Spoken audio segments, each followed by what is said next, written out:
शादी, ये लफ्ज़ सुनते ही जहन में अक्सर मोहब्बत, खूबसूरत लम्हात और एक नई जिंदगी की तस्वीर बनती है। लेकिन आज हम शादी की उन हकीकतों पर बात करेंगे जिनका जिक्र आम तौर पर नहीं होता। ये तज्जिया रोमानवी कहानियों से ज़रा हटकर उन गहरी सच्चाइयों को सामने लाएगा जो एक कामयाब रिश्ते की असल बुनियाद होती हैं। और यही बात इस पूरे तज्जिए का आप कह लें कि निचोड़ है। शादी सिर्फ आई लव यू कहने या अच्छी अच्छी तस्वीरें लगाने का नाम नहीं है। असल में तो ये एक ऐसा सफ़र है जहां रोमानवी ख्यालों से ज़्यादा जिंदगी की हकीकतों से वास्ता पड़ता है। ये एक तरह का आईना है जिसमें हम अपने साथी से भी पहले खुद को देखते हैं, अपनी असलियत को पहचानते हैं। तो हमारा पहला हिस्सा इसी तब्दीली के बारे में है कि शादी के बाद मोहब्बत का इजहार और उसका तजुर्बा कैसे बदल जाता है।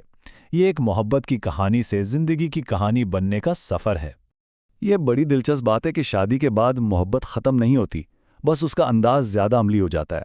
आई लव यू की जगह थक तो नहीं गए जैसे फ़िक्रमंद जुमले ले लेते हैं, और खूबसूरत तस्वीरों की जगह लाओ मैं मदद कर दूं जैसे अमल ले लेते हैं। तो ये तब्दीली बोरियत नहीं, बल्कि ये एक गहरी, ज़्यादा पुख्ता मोहब्बत की निशानी है, जहां परवाह अल्फाज से ज़्यादा अमल में नज़र आने लगती है। अच्छा, तो अब आते हैं रोज़मर्रा की ज़िंदगी की तरफ, यानी वो हिस्सा जहां छोटी छोटी चीज़ें बड़े जज्बाती धमाकों की वजह बन सकती हैं। यहाँ हम उन चैलेंजेस और दबाव को समझेंगे जो शादीशुदा ज़िंदगी का एक बिल्कुल नॉर्मल हिस्सा है। कभी सोचा है कि टूथपेस्ट की ट्यूब को कैसे दबाया गया, एसी का टेम्परेचर क्या होना चाहिए, या किसी मैसेज का जवाब देर से क्यों आया? ये बज़ाहिर कितनी मामूली बातें लगती हैं, है ना? लेकिन अक्सर यही छोटी छोटी चिंगारियां बड़े झगड़ों की आग लगा देती हैं। तो यहाँ समझने वाली बात क्या है? असल में झगड़ा कभी भी टूथपेस्ट पर नहीं होता। मसला इसके पीछे छुपे हुए एहसास का होता है। ये एहसास कि क्या मेरी परवाह की जा रही है, या क्या मेरी बात की कोई अहमियत है। तो मसला भले ही छोटा दिखता है, लेकिन उसके पीछे का जज्बा बहुत गहरा और बड़ा होता है। और फिर जिंदगी में एक ऐसा मरहला भी आता है जिसे माहिरीन रूममेट फेज कहते हैं। ये वो वक्त है जब बातें रोमांस से हटकर घर के सौदे, बिल और रोज़मर्रा के कामों पर ज़्यादा होने लगती हैं।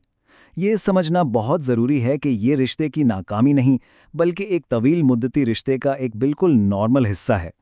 इसके अलावा कुछ ऐसे छुपे हुए दबाव भी होते हैं जिन पर अक्सर बात ही नहीं होती, जैसे पैसों के मामले में सोच का फर्क जो अक्सर झगड़ों की वजह बनता है, या फिर घर की जिम्मेदारियों का गैर मुतवाज़िन होना जो मायूसी पैदा करता है। और हाँ, ये समझना भी ज़रूरी है कि वक्त के साथ एक दूसरे के लिए कशिश का कम या ज़्यादा होना एक फितरी अमल है। अब हम चलते हैं कुछ और गहरी नफ्सियाती दरियाफ्तों की तरफ जो शादी अपने साथ लाती है। ये सिर्फ अपने साथी को जानने के बारे में नहीं, बल्कि अपने आप को और इस पूरे निज़ाम को समझने के बारे में है जिसका हिस्सा बन जाते हैं। ये एक बहुत गहरी हकीकत है कि आप सिर्फ एक फ़र्द से शादी नहीं करते, बल्कि उसके पूरे सिस्टम से शादी करते हैं।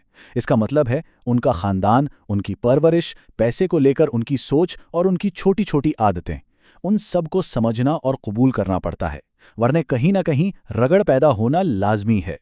और ये एक बहुत अहम सच्चाई है। अक्सर लोग सोचते हैं कि शादी इंसान को बदल देगी, लेकिन ऐसा नहीं है। शादी इंसान को बदलती नहीं, बल्कि उसकी असलियत को जाहिर करती है। शादी के बाद बनावट ख़त्म हो जाती है और इंसान का असल गुस्सा, उसकी खुदगर्जी और उसकी छिपी हुई आदतें सब सामने आ जाती हैं। और ये शायद सबसे कम समझा जाने वाला सच है। कभी कभी एक ही छत के नीचे रहते हुए भी इंसान खुद को बहुत तन्हा महसूस कर सकता है। शादी खुद ब खुद एक जज्बाती ताल्लुक की गारंटी नहीं देती। ये ताल्लुक बनाना पड़ता है, रोज़ शौरी कोशिश से। अच्छा, चैलेंजेस की बात तो बहुत हो गई, लेकिन कहानी का एक दूसरा बहुत खूबसूरत रुख भी है। अब हम उस ताकतवर और मुनफरिद रिश्ते की बात करेंगे जो सिर्फ दो लोगों के दरमियान कायम होता है, और जो इस सफ़र का सबसे बड़ा इनाम है। ये सिर्फ तुम दोनों की एक अलग ही दुनिया होती है। वो खुफिया मजाक जो कोई और नहीं समझ सकता, वो इशारे जो सिर्फ आप दोनों जानते हैं, एक नज़र में एक दूसरे की बात समझ जाना, जिंदगी भर का एक साथी मिल जाना, और एक ऐसी मुश्तरका तारीख बन जाना जिसका कोई और हिस्सा नहीं है। ये दुनिया का सबसे ख़ास और करीबी रिश्ता बन जाता है। और यही रिश्ता एक मुनफरिद जज्बाती तहफ़्फ़ुज़ फराहम करता है। ये एक तरह का सॉफ्ट प्लेस टू लैंड है, एक ऐसा महफूज ठिकाना जहां इंसान को पता होता है कि कोई है जो उसकी पूरी कहानी जानता है, अच्छे बुरे हर हाल में उसके साथ है। तो इन तमाम हकीकतों को जानने के बाद सवाल ये पैदा होता है कि एक कामयाब रिश्ते के लिए अमली तौर पर क्या क्या किया जा सकता है। तो चलें आखिरी हिस्से में कुछ काबिल अमल मशवरों पर बात करते हैं। तो एक कामयाब रिश्ते के लिए क्या किया जा सकता है? यहाँ 4 अहम हिकमत अमलियाँ हैं। पहला, बात करने का सही तरीका अपनाएं। दूसरा, बहस जीतने के बजाय रिश्ते को जीतें। तीसरा, जब जरूरत हो तो एक दूसरे को थोड़ी स्पेस दें। और चौथा, ये कबूल करें कि आप दोनों नामुकम्मल हैं। पहले कदम को थोड़ा और समझते हैं। तुम हमेशा ऐसा करते हो कहकर इल्जाम लगाने के बजाय अपनी कैफियत बयान करें। जैसे, जब ऐसा होता है तो मुझे ऐसा महसूस होता है। ये इल्जाम तराशी और वजाहत के दरमियान का एक छोटा सा फर्क है, लेकिन यही फर्क रिश्ते को टूटने से बचाता है। और आखिर में सबसे बड़ा राज वो ये है कि मोहब्बत एक रोजाना का फैसला है। ये सिर्फ किस्मत या एहसासात का खेल नहीं। एक कामयाब शादी उन छोटे छोटे शऊरी फैसलों का नतीजा होती है जो हर रोज किए जाते हैं। इज्जत करने का फैसला, नजरअंदाज करने के बजाय समझने का फैसला। आखिर में ये ताकतवर पैगाम याद रखने वाला है, शादी दो कामिल लोगों का मुलाप नहीं है, बल्कि ये दो नामुकम्मल लोगों का एक दूसरे को समझने का सफ़र है। इसका मकसद कमाल या परफेक्शन हासिल करना नहीं, बल्कि बाहमी अफहाम व तफहीम पैदा करना है। तो आखिर में सवाल यह है कि असल मकसद क्या है? एक कामिल साथी की तलाश या एक कामिल समझबूझ कर रिश्ता बनाना?